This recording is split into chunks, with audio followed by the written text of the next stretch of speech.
Hello witches, wizards, and those who are yet to receive their Hogwarts school letters, welcome to my Harry Potter kitchen. This is the YouTube series where I'm baking my way through the Harry Potter books, making recipes for all the food and drink that we find inside.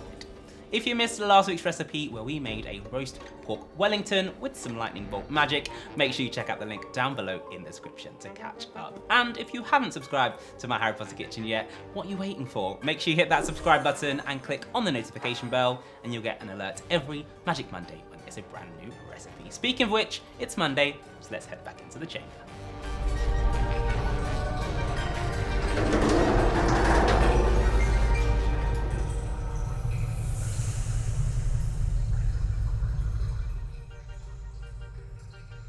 Right, so let's head back into chapter 1 of the Chamber of Secrets, the worst birthday, to see what is next. And again, we really don't have to look too far. It is the next sentence down.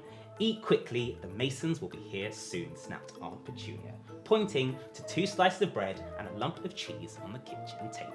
It's time to make Harry's supper. If you want to recreate this cheesy lightning bolt pull-apart bread, then all of the ingredients and instructions will be on my website, bradleybakes.co.uk. The link is down below in the description. So rather than just making some bread and serving it up with some cheese for this recipe, I thought we'd do something a little different and make a pull-apart loaf of bread in the shape of a lightning bolt, and then inside each of our pull-apart pieces, we're going to stuff them with mozzarella cheese, which is going to melt and go lovely and gooey. So to kick things off, we need to make our bread base for this, and it's again a really simple bread recipe that you can spice up with any flavors you like. Start by adding your flour into your bowl and then make a well in the middle. Sprinkle salt on one side of the bowl and then yeast on the other. Pour some warm water into the middle of your well, followed by your olive oil.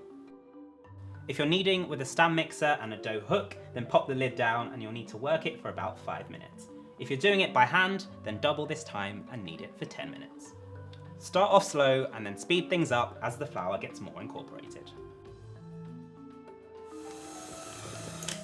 Okay, so once your dough has nicely kneaded, you'll notice it's lovely and smooth and also springy to the touch, and it's not sticky. There's no sticky residue on the side of the bowl, so that's how we know we're good to go. So just gonna pull it off our dough hook and then transfer it into my greased bowl, cover that with cling film and then leave it to rise. Place in a warm, dry place to rise for at least an hour until it's doubled in size.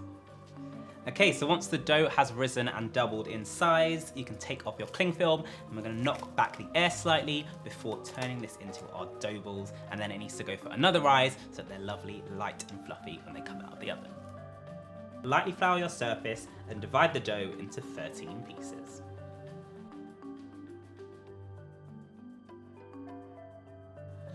Knead each dough ball in your hand, bringing the outside into the center and rotating until it's nice and smooth. You then want to press it down on a floured surface and then pop a mozzarella pearl into the center. Fold the dough over the pearl and then knead in your hand to secure it in the middle. Repeat the process for the rest of your dough balls.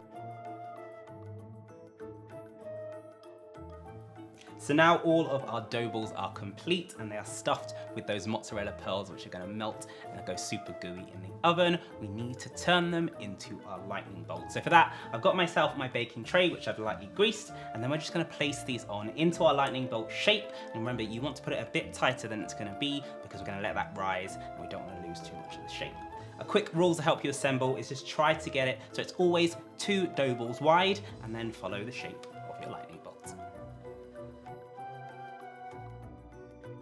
Once you're happy with the shape, press them down slightly just to help it keep some of its shape while it's rising.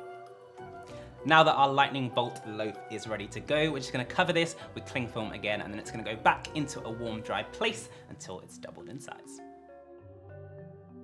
Our dough balls have doubled in size, so they are almost ready to go into the oven. But first, we're going to brush them with some melted butter, and that's just going to help them get a lovely, even golden color on top. Just pull off the cling film and then brush them lightly with the melted butter, being careful not to knock back the air too much. And once you're happy with the coating, this needs to go into the oven at 180 degrees Celsius for about 25 to 30 minutes until it's lovely and golden brown.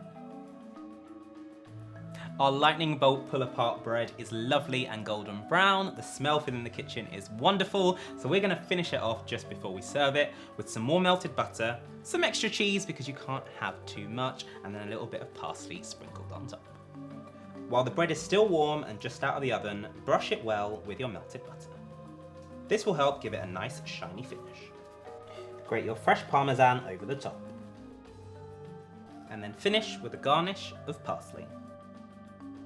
Once you've finished with your garnishes, you want to leave it on the tray for a couple of minutes. That's going to help the parmesan melt, and then when it's cooled slightly, we'll move it onto our serving dish.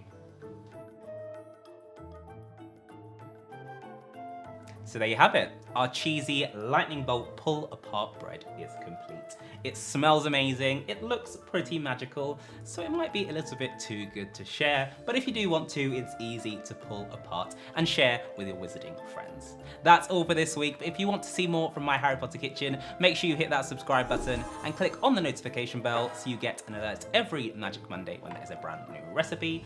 I'm about to have myself some bread and cheese, and I'll see you next time.